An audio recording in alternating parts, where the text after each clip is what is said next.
let's get to our torchbearers, the top 5 performers in the Citrus Bowl versus Iowa. And where does Nico rank? Well, I want to get to that here in just a moment. And it's brought to you by our friends at Dynasty Pools and Spas. And Dynasty Pools and Spas brings you what I think is just fantastic. It's an ability to jump in the hot tub with Cooper Mace. 4 Downs brought to you by Dynasty Spas, the most comfortable spas made in the United States of America, right here in East Tennessee. Drop in for the all-new showroom in Athens. Dynasty Spas, perfect for all 4 seasons. 4 Downs, presented by Off the Hook Sports. All right, so let's get it started with Coop. Coop, what do we need to do to take part in the program? It's pretty simple. Cooper Mays here. Hit like and subscribe. What down, Coop? Coop here. First down. All right, first down is this. Why in the world don't you have Nico number 1? I don't have Nico number 1 because as great as Nico was, he wasn't the best player in the game. He was the best offensive player. But I don't have Nico number 1 because James Pierce had a historic bowl game. I mean, when you have a strip sack and a pick 6, you really can't that is historic of production. That was pretty good. I'll go with that. And Coop, what down was that? Coop here. First down. All right, what down now, Coop? Cooper Mays here. Second down. All righty. So as far as the Torchbearers, which are on offthehooksports.com, you had Elijah Herring coming in at number 5. Now, this game best suits Elijah Herring because I don't think he's good in pass coverage. And I think he's, based off what I saw in the Citrus Bowl, pretty good playing the run. I don't know where the home is for him long term if it's not defensive end. And Tennessee's pretty stacked on the defensive front. What's the future for Herring, who I thought played incredibly well yesterday? 2 tackles for loss, a sack, a pass deflection, 4 tackles, 3 solo. I mean, he played really well. But what's the future for him? My concern is he goes against an SEC offense again, and if something were to happen to Peely or Herring had to be on the field, he would look out of place again. Yeah, this is if Elijah Herring had lateral quickness, he'd be the best linebacker in college football because he does everything else right. He does everything else right. He knows how to play in position. He's smart. He plays hard. He has the right strength. He's just not quick enough. It didn't matter yesterday because he was playing Iowa, arguably the slowest team in college football. So the lateral quickness was totally irrelevant. And because of that, you're exactly what you said. I had him on the list, but this was the type of game that called for him to play well because of how slow Iowa is. Honestly, I think Elijah Herring should transfer to a Big Ten West school. I don't know if I think he's too much of a tweener, Dave, in the SEC. I don't know. I don't even know that he has the quickness to play edge rusher. Do you? I know you say he's more of an edge rusher, but I don't think he has the quickness for that either. I just don't think he's that quick all the way around. Well, I don't know. But I know he can't play middle linebacker in the SEC. So yeah, I mean, to me, that's usually the next step. I mean, he may show up and he may be Leonard Little 2.0. He may show up and he may be many of the bad defensive ends that I've covered in my lifetime. But maybe he could be in the middle. Could it be like a Will Overstreet maybe? Or something like that? That always plays Will usually play the strong side. I guess he could do that. I don't know. I don't know if he can be a good defensive end. I know that he can't be a good linebacker, so that's kind of where you got to go with that. What down is it, Coop?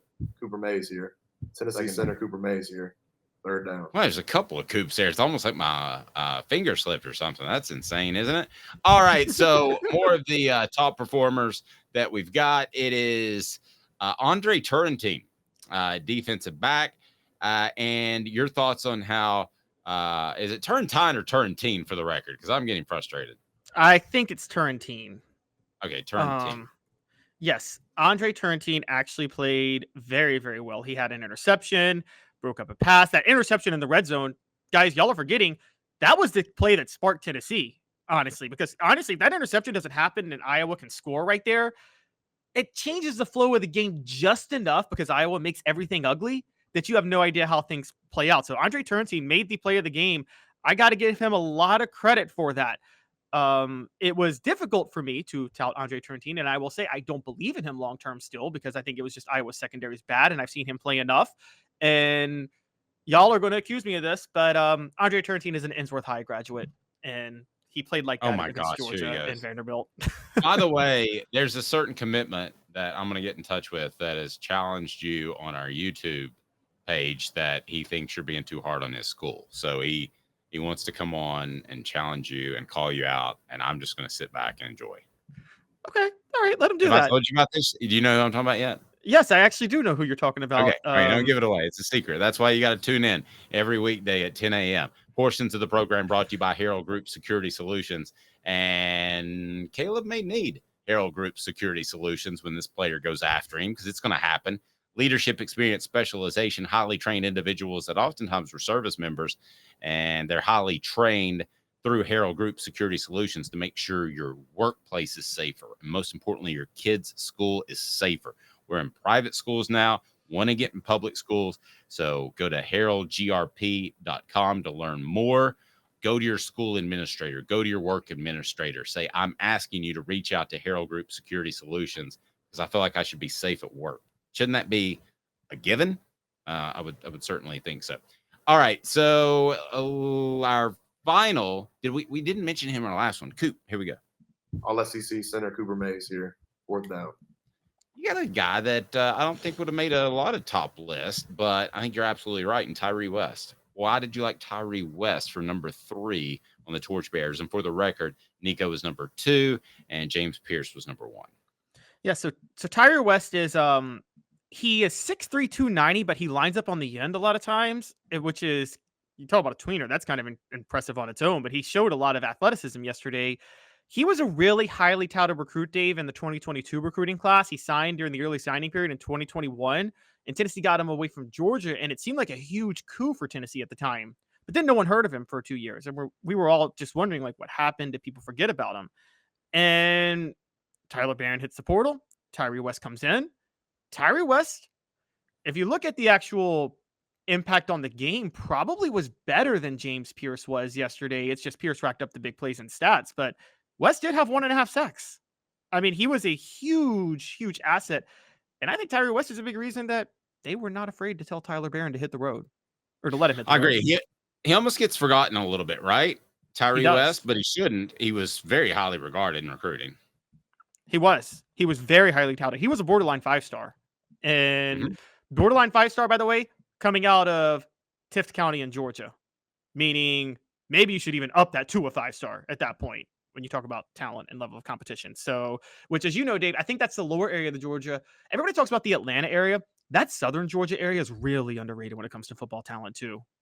I agree, but you get below the gnat line and it's hard to get those guys.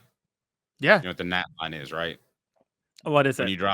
When you drive to a certain point, the longitude, I guess, that you start during the summer, gnats start hitting your windshield. It's very rural.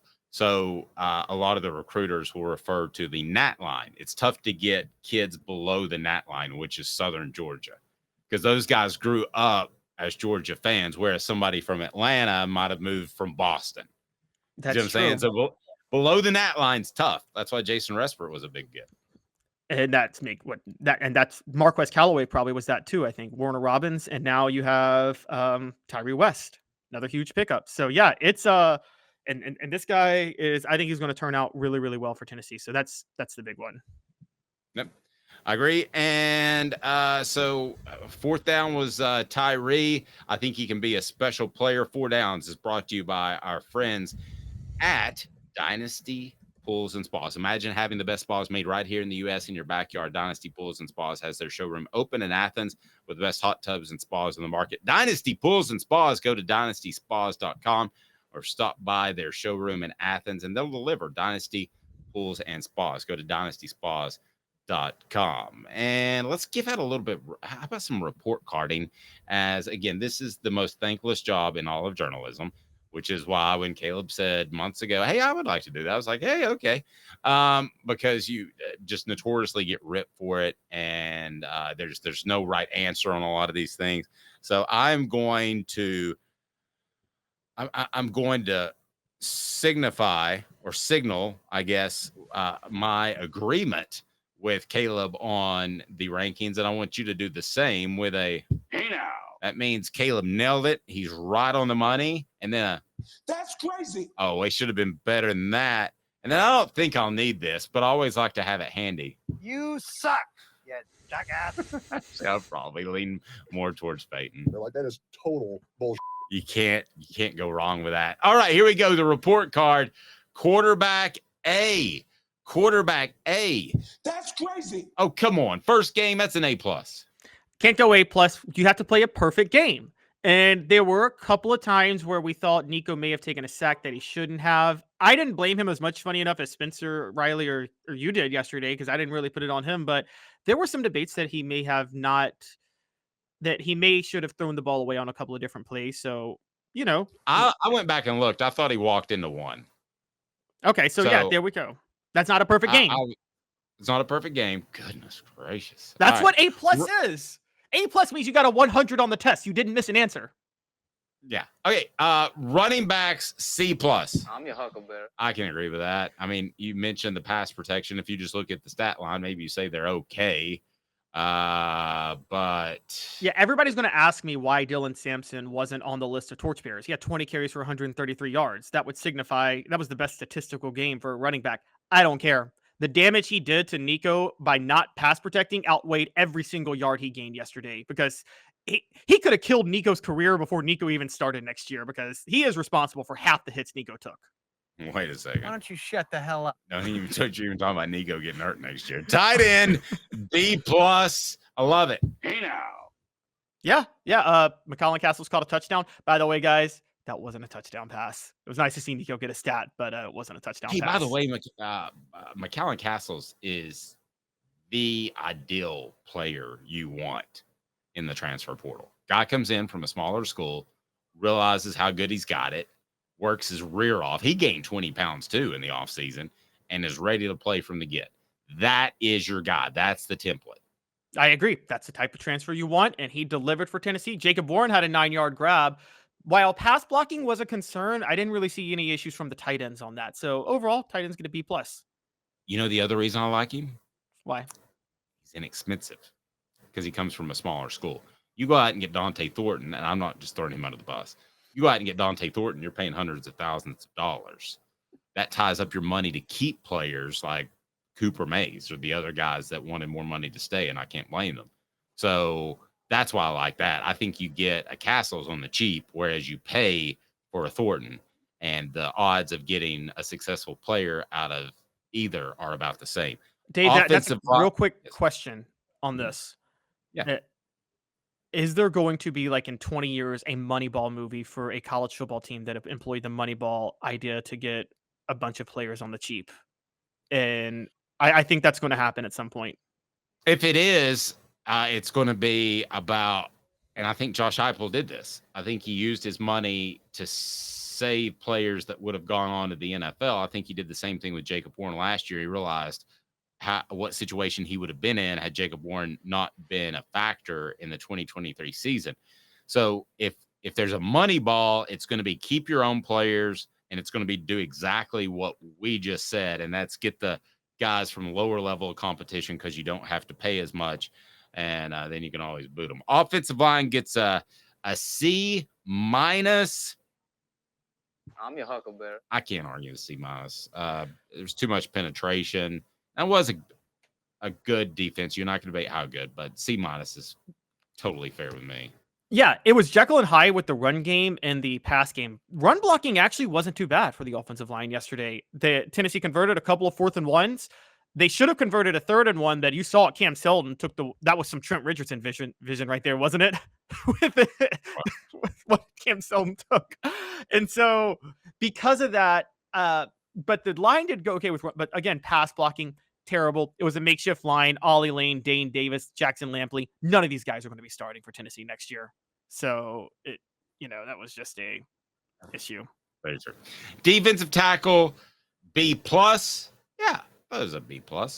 Yeah, B+. They didn't make any spectacular plays, but they did everything they needed. The key with the defensive tackles was, remember Iowa's red zone drive that ended in an interception? Right before that, Amari Thomas had 2 crucial tackles on run plays that Iowa had that really changed the game. Defensive end A+. I agree. I'm your huckleberry. But a slight caveat. When your offense gets the lead and you're playing a team like Iowa, you can pretty much just tee off. I mean, if this is a closer game, they're still very good. Don't get me wrong. But this is a closer game. They're not getting an A+, right? Yeah, but like I talked about in sports, sometimes you was. get sometimes you get credit for doing what you're supposed to do. They did what they were supposed to do. I mean, the goal is for the offense to get a lead and the edge rushers get turned loose and go crazy. Guess what? They got turned loose and went crazy yesterday. Speaking of crazy, That's crazy. linebackers get an A-. How did that happen without Keenan Peely? How did that happen without Arian Carter? Both guys that have suffered injuries this season. Somehow they got an A- out of this guy named Herring, who struggles against pretty much anybody except for Iowa. And they get this Beasley cat, whose distant cousin wants to beat the ever-living hell out of Caleb Calhoun. I mean, they. Oh my gosh, Dave. This is true. I'm sharing knowledge. It's going to happen. It was a Middle Tennessee linebacker fest yesterday. Murfreesboro and Nashville. Aaron It Beasley was. and Elijah Herring. By the way, for those who think I don't believe in Middle Tennessee kids, no, I believe in Murfreesboro kids. They are usually underrated. If you go, watch Don't how they get yourself in more trouble. Just tell me about Tennessee's linebacker. But the linebackers played very well. Elijah Herring was the catalyst. I thought it had much more to do with Iowa being slow, though. I don't know what's going on with Arian Carter, though. I don't know why he wasn't. Do you know? Has he been banged up? I haven't. Yeah, seen I think he's been banged up, and I think he was able to keep his red shirt. Not that Oh, he's ever that, needed. that makes sense. Yeah. And yeah, Jeremiah Tellender had a tackle for a loss too. So linebackers played well. They would not have played well if this was an SEC team, but it was Iowa. True. And they did what they could do. Tellender's the guy that we're not talking about enough at linebacker. Oh, and as a defensive player as a whole. I think he could have a bigger year next year than we have alluded to. All right, defensive backs get an A+. That's crazy. I mean, I agree with you, but surely Tennessee's defensive backs can't get or is it an A, not an A+. An A. Surely they can't get an A. They have to get an A. Again, this is kind of doing what you're supposed to do because you played a terrible pass offense, but it's not like you guys kept worrying that last week. Remember, you and Jimmy were both like, it's a bad pass offense, but they can always hit one big play. Well, they didn't hit a big play yesterday. Not one. No, they didn't. And that's definitely enough. And then your report card, we've got one that I want to get to for a weird reason is kicking game. Gets a C. Jackson Ross shanked a punt. The Vols had an interference on a fair catch. That didn't matter. But if it was a close game, this is what Caleb's written. Charles Campbell was fine, making every extra point. I just felt like all year that Charles Campbell, to me personally, was a bit of a rock and that he was going to be fine when he took the field, and he was not going to feel the pressure that you can oftentimes feel as a kicker. And I don't know who that next guy is. Is it Turbyville for sure? What do you think? It's a transfer guy. The last two kickers have come from the transfer portal. They're going to find another one. I mean, you can get a kicker in the transfer portal pretty easily nowadays. So I think that's going to Do you not think Turbyville can be it, though? Could be Turbyville. I don't think Heupel's too worried about his kicker, honestly, and who he gets. I think Heupel with Nico next year is going to be – he's going to build – this team will be built like – remember those – I think it was those 90s Cowboys teams, Dave. Weren't they so loaded on talent they didn't care who their kicker was at the time? Or their punter? Yeah, pretty much. Yeah, I think that's where Heupel's going to see Tennessee's offense as being next Did you year. know that Charles Campbell was born in Ireland? I did not know that. I know he went to Indiana. No, he was born in Ireland. Oh, no, sorry. That was a Scottish footballer of the 1870s. Sorry. Yeah, Charles Campbell was born in Cooper Angus. Oh my gosh. The silly ones it's the absolute silly ones that get Caleb every time. It's not the ones that I really think out and I'm proud of this line. It's the ones that are just completely silly and juvenile that Caleb's like, that was pretty good. All right, so rest of the report card, return game gets a D, and address that, and then what you would give Tennessee's entire team for the overall grade. Well, it gets a D because of D. D. Williams. No jokes on that, guys. Okay, Nick Saban, that's his favorite level of jokes, and I love them too, but I don't do them on a radio show or a podcast. But D. Williams had -2 yards on one return and -3 on another, and then Squirrel White came in and had 0 on a return. how you give that anything but a D when you have negative return yards in a game.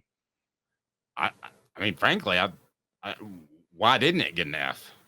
No fumbles, no like big things that like were like, 15 yards pinning you back in your own 1 yard line, except maybe I should have, because there was one punt. It was the first punt. D. Williams chose not to field. And remember, it rolled all the way back. You're right. I should have given it an F, because that's when you do field. Yeah, no, I thought you were kind of nice about that. To be real honest with you.